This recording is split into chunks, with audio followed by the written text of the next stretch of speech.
Mes 7 péchés capitaux, version livre. On commence par La colère, un livre que je n'ai pas aimé, il y en a vraiment très peu, mais ce sera Captive de Sarah Rivens. Et le type d'histoire que je n'aime absolument pas. Vraiment, tenez-moi loin de ce genre de livre, merci. L'Avarice, un livre que j'ai acheté juste pour dire de l'avoir parce qu'il était beau. On part sans hésitation sur cette magnifique édition des Liaisons dangereuses. Qu'est-ce que je peux dire de plus à part qu'il est sublime et j'ai pris 30 ans avant de le lire parce que quand je l'ai acheté j'étais quand même encore un peu jeune et au final je me suis pas trop laissée impacter par l'histoire. J'ai vraiment juste dit « Oh c'est connu ça, le livre il est beau !» Je l'ai pris. On passe à la gourmandise avec un livre que je pourrais relire encore et encore.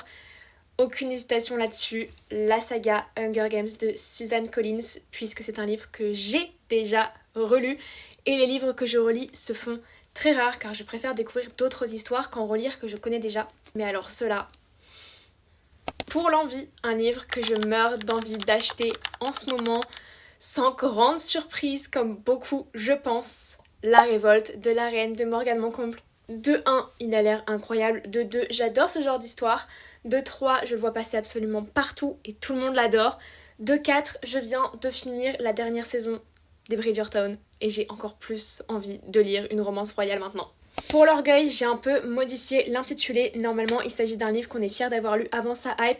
Mais écoutez, moi je suis une grosse pigeonne. Je n'ai lu aucun livre qui n'avait pas de hype au moment où je l'ai lu et qu'il y en a eu après. Donc je vais plutôt vous présenter un livre que je suis fière d'avoir lu malgré qu'il n'ait pas la hype qu'il mérite. Et on part donc sur la saga de Anne. Bon, j'ai lu que les 3 premiers tomes. Mais quand même, je trouve que cette saga n'a absolument pas de hype. Alors que pourtant, la série Netflix avait fait un carton. Et je ne comprends pas que vous ne soyez pas plus nombreuses à avoir eu envie de lire les romans qui sont beaucoup plus complets. Parce que justement, je vois beaucoup de personnes se plaindre du fait que la série a été annulée et qu'on n'aura donc jamais la suite. Elle est là dans votre suite. La paresse, un livre qui dort dans ma palle depuis trop longtemps. Valentina de Azraïl. On me l'a offert. Au début, je me suis dit, ok, why not, je le lirai sûrement un jour parce que l'ambiance mexicaine, cartel et tout, en série, etc., j'adore. Plus le temps passe et moins mon envie de le lire est présente et je pense clairement que je finirai par ne pas le lire et sûrement le revendre. Et on termine avec La Luxure, un livre que j'ai acheté car tout le monde en parlait. La saga Caraval, vraiment, j'ai vu ce livre de partout, enfin cette saga plutôt du coup, de partout. C'est totalement le genre d'histoire qui pouvait me plaire et je n'ai absolument pas été déçue. C'est effectivement une histoire qui a totalement conquis mon cœur. Je vous conseille 1000 fois d'aller lire cette saga si ce n'est pas encore fait chez vous non plus.